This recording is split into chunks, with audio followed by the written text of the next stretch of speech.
Hello everyone, welcome to Course Seated. Today I'll be teaching you all about loops in C++. Now loops are basically fundamental concept which you have to use again and again if you have to repeat some code. So repeated codes are written in loops. First type of loop is for loop. We initialize for loop by this. We can say for initialize, then we can initialize a variable inside this, and then we can write the condition, and then we can update. Suppose you don't want to initialize it inside this, so you can initialize over here above for loop and then condition, and then leave this part as blank. Then it will just go to the next part if you want. Then what we can do, we can also do for this and then condition and then this. So we are basically not updating, we will update it over here. That is also valid. Let's check if that is correct or not, because it's my first time trying like this. But yeah, for initialization I know that you can initialize it above for loop, but about update function I don't know whether we can leave it as blank or not. Let's just check that now.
So yeah, from here we can say that this loop will, you can already see it over here. So for first loop we have 1 to 10, then for second loop we have 11 to 20. Why this happened? Because we initialized I out from for loop. So initialized I was taken from here, then the last value which was 10 was updated over here, then I equals to 10 to I equals to 20 was printed over here. I mean, you can just check the code and you can just try to simplify the logic for yourself. But yeah, sometimes we need to use it like this, especially in contests, or you can say in system design we also use it sometimes like this. But most of the time you don't need to use it outside, you immediately have to use it inside. And you can always just give some other variable such as count equals 1, and then you can do,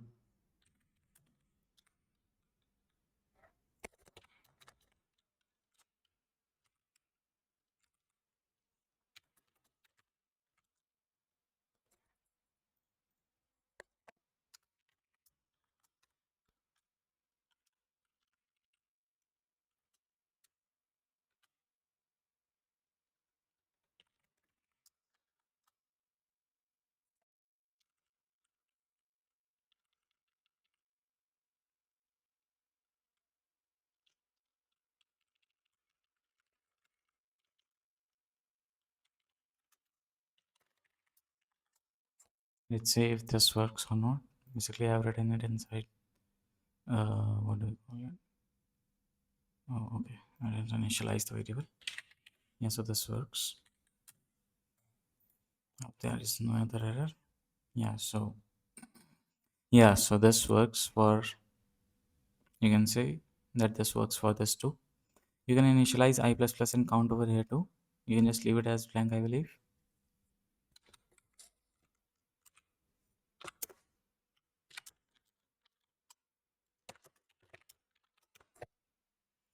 So this should give us some output, or maybe not. Yeah, so it gives some output. As you can see, it's just the same as the other one. Now if you want count equals 10, then it won't print anything other than 10 for first, and afterwards it will move from 10 to 11 to 20.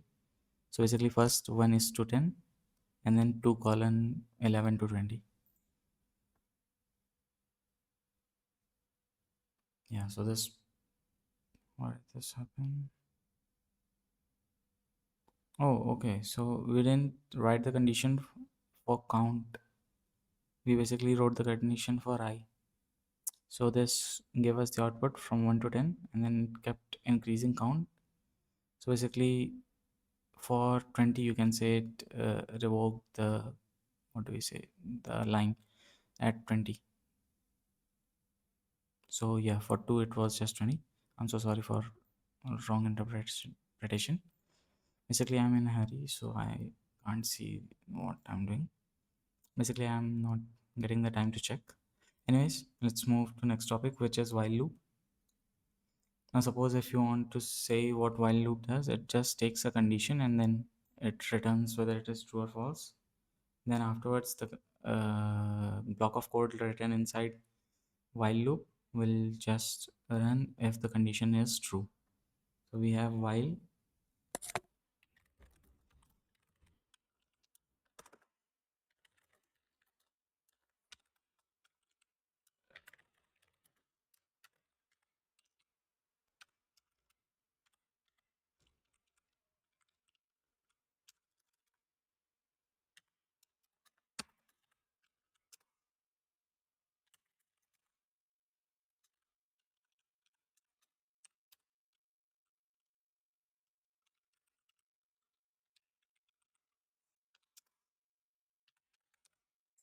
So what this does, it will print finite loop till the time I is greater than 0. So for 10 times, no, for 10, okay. So for 10 times, it will print finite loop from 1 to 10. Basically, it will just print finite loop for 10 times. As you can see, it is 1, 2, 3, 4, 5, 6, 7, 8, 9, 10. So these are 10 finite loops. You can see the output is 10 finite loop. So what does this do?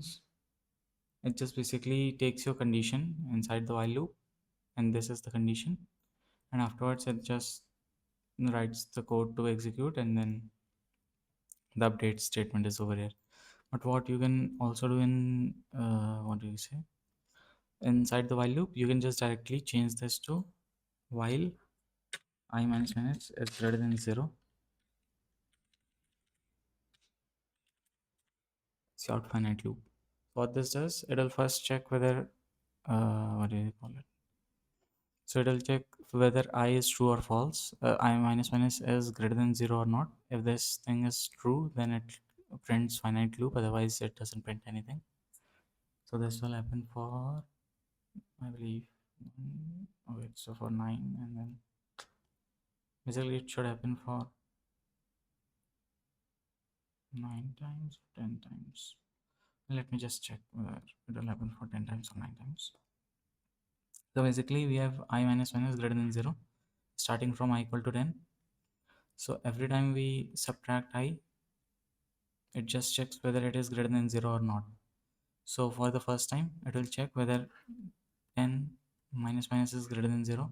Then it will check for 9 minus minus is greater than 0, and so on up till 1 minus minus is greater than 0. Since we know that up till this, until this, you have the value of I as 1, even though I has been updated to 0. But what this does, it changes it afterwards, since it's the decrement operator which changes the output afterwards. Suppose I use minus minus and then I use I, then the output will change to only 9 times. Let me just show it to you. So suppose I do minus minus I. You should have watched my earlier videos for this. If you have any problem in understanding, then you should watch the past videos. So for 9 times only, 1, 2, 3, 4, 5, 6, 7, 8, 9. Yeah, so it was for the 9 times. So what we can do next, we can go to do while loop, or we can just leave it for now. Now suppose if I have, I'll just first write the code and then shoot you.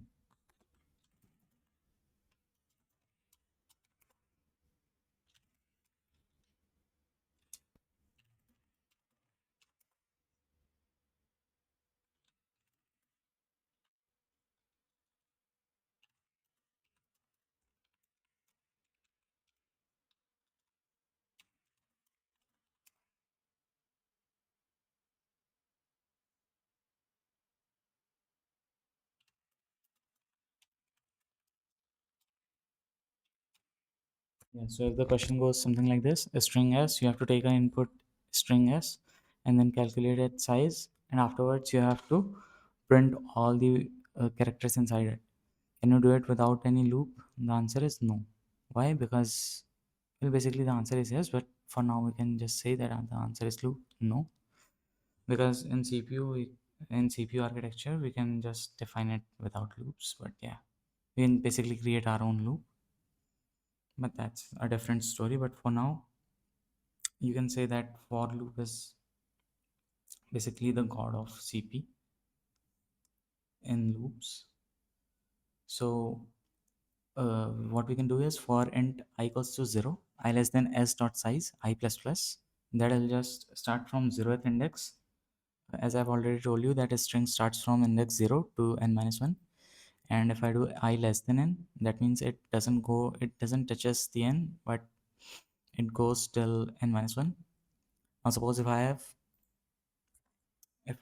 between, just let me write and then show it to you.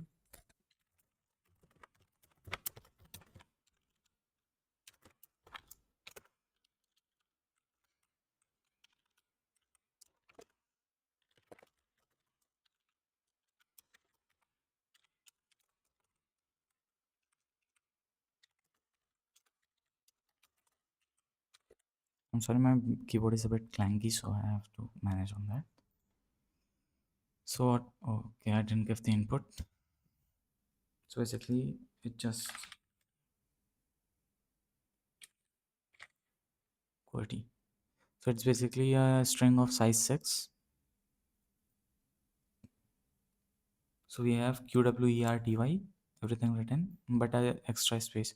So suppose if you want to remove this space, you can just say.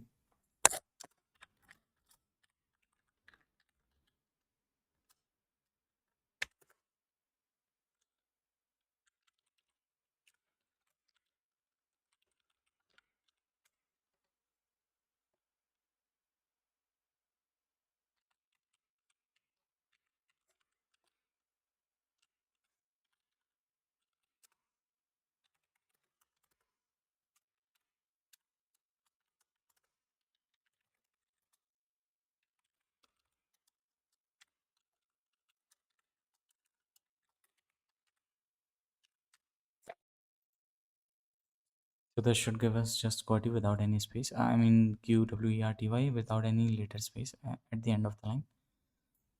It does have a space. Why did this happen? So if I double equals, okay. So I not equal to n minus 1. I forgot that we are choosing the index from 0 to n minus 1. Yeah, so basically this was printed without any space afterwards. But you don't have to actually care much about this in CP. But yes, in other, you can say other projects, you have to think about this in this way. Since I'm not just basically teaching you DSA for CP, but also for system design and further more projects, so doing I won't be teaching just that, so that you can understand it if you want later also. So for now, this is what we have to do. Now suppose if you have something other than this, we want to do the same with the while loop. How can we do? Well, some people might say there's no way, but that's wrong.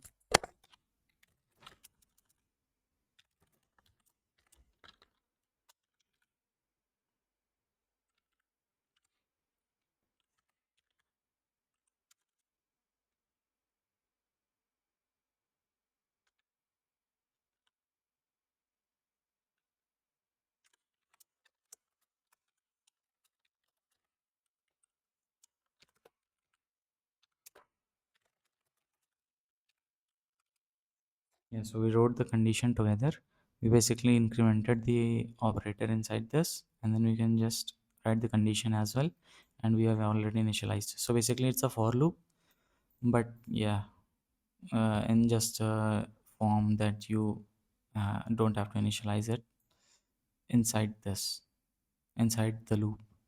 So basically, if you don't want to initialize the variable inside the loop, outs, if you want to initialize it outside, so you basically choose while loop most of the times. But since I've already shown you how to do that for loop, so you don't have to worry very much about while loop and the for loop. You can always rely on for loop for everything.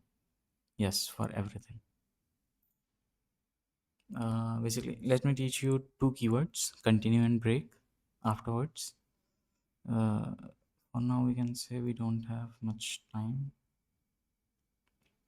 Yeah, so 16 minutes is already over. I'll be teaching you tomorrow with a question. What is continue and break? So for now, you can just TL. I can give you that as a homework. So write the homework now.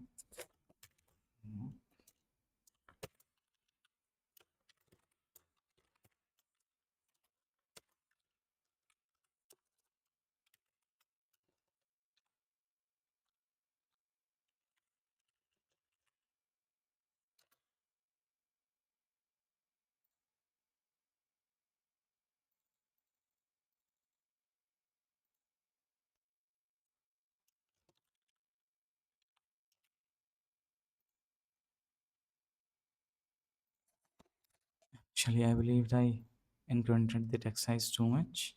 Even for me, it will be difficult to write. Yeah, this one should be perfect for you all. So if this is perfect, then we can just write whatever we want. So what should be your homework? Yes, you have guessed it correct. You have to learn break and continue.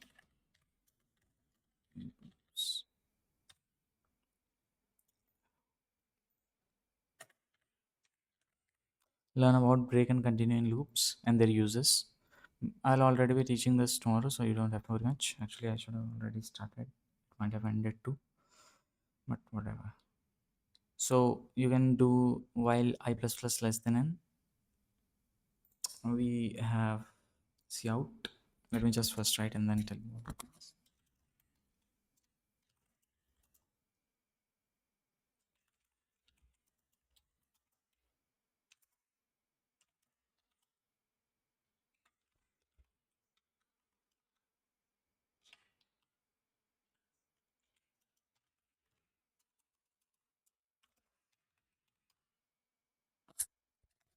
Yeah, so basically what break does, it will break you out of the loop in between if the condition is met. So suppose if I do n by 2, then it will break at 3, or you can say at 6 by 3. At r, it will just break at r because we start from index 0, 1, 2, 3.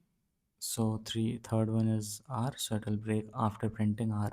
If I write this condition upward above this, then we'll have the out we will not have the output r. Well, you basically can understand what I want to say. So if I double equals to n break, oh okay, basically I don't have to. Okay,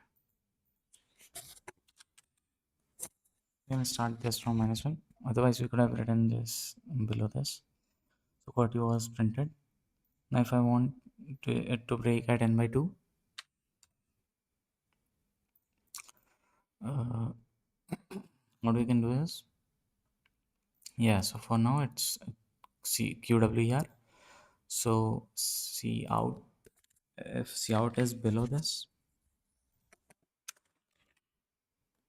then this breaks the loop before going to before going to this line.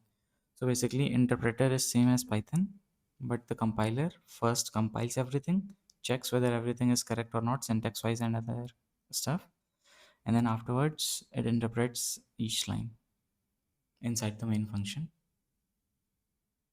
So that's what the compiler does. So it's basically just, it will have some effect on functions, but even on functions It will first check the third line, fourth line. So it's basically interpretation only. People say that compilers work first, and they say it correctly because compilers do work earlier than interpreter. So basically in C++, you first compile and then interpret the value. So this should give us QWE. Yeah, so this was QWE. Now if you have, what can I say? Since I haven't taught you about array up until now, so we won't be moving to that. But otherwise, for string, I can teach you something extra new. So you can do for auto. This auto keyword is very useful. It's just like object in Java. So those who are familiar with the object in Java, they know that object keyword is used to define all kinds of data type by a single name of a data, which is object. So here it's auto, there it is object. So what we can do is for auto, you can say, what should I call it? Variable? No, character. Yeah. So character inside. Basically, you can. This is a variable name after auto. This is a variable name. You can keep it whatever you want. Instead of ch, you can keep it as x or d or h or whatever you want. So, but I'm choosing ch because I'm choosing it for the sake of characters. So basically you can write the variable name as whatever you want, as you already know. But this has to be the name of the string that you want for the output, or you can say for the changes you want to do. So if I do, there are two rules that I'll be telling you about. And since I haven't taught you about pointers yet, I won't be teaching you that we can change the value here for every that whatever you call it. It's basically for every character. But using s0 equals something, it already takes it as a reference data type, a reference value. So it basically changes for s0 equals whatever you want. But here it doesn't take it as a reference value, it just take it as another variable which is storing the value of every character in string. So basically the change here won't change anything inside string. But if you use ampersand sign over here, this tells the compiler that you are talking about reference value. So it will just change this to cout ch equals 0. It will change it. Let me just see out that so you can know that every output will be 0 for now in string. Cout.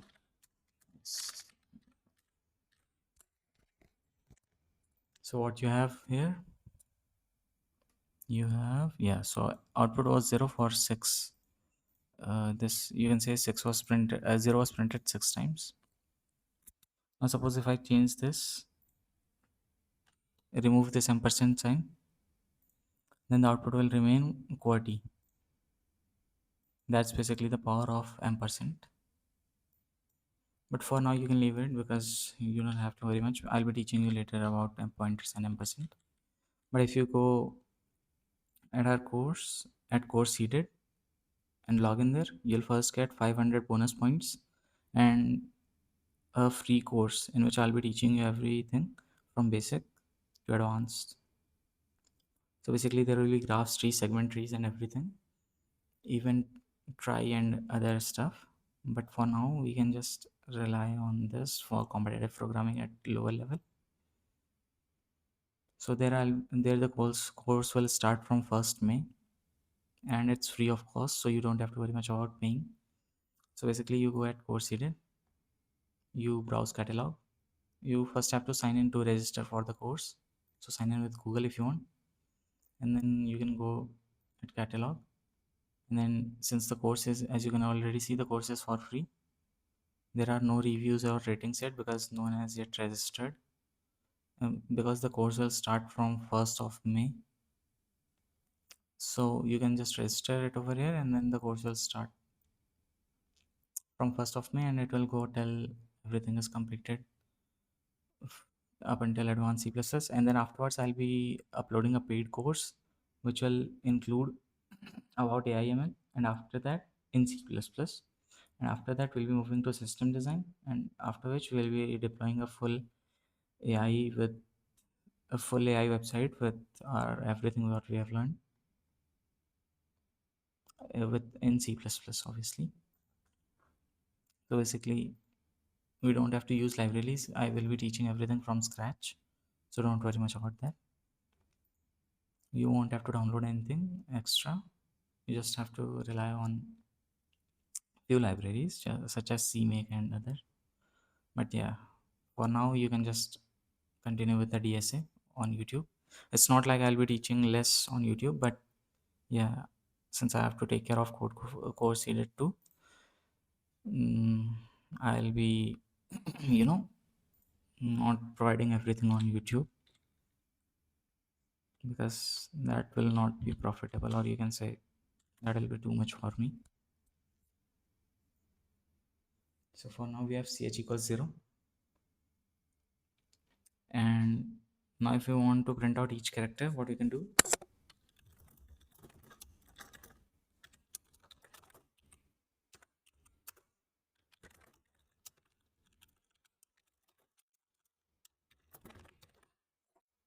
we can end the line afterwards. You don't have to basically think about this much. This is basically a space, as I've already taught you in strings. Basically in characters and string video, I've already taught you that this is the space we need. So this QWERTY was printed. Now suppose if I change this to,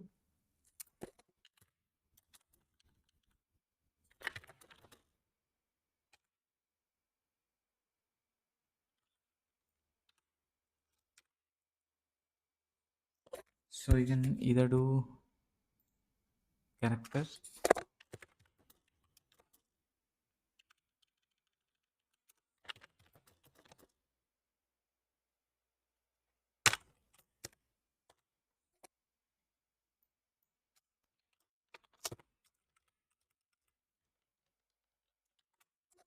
now since we have studied everything whatever is written over here, I want you to answer this one.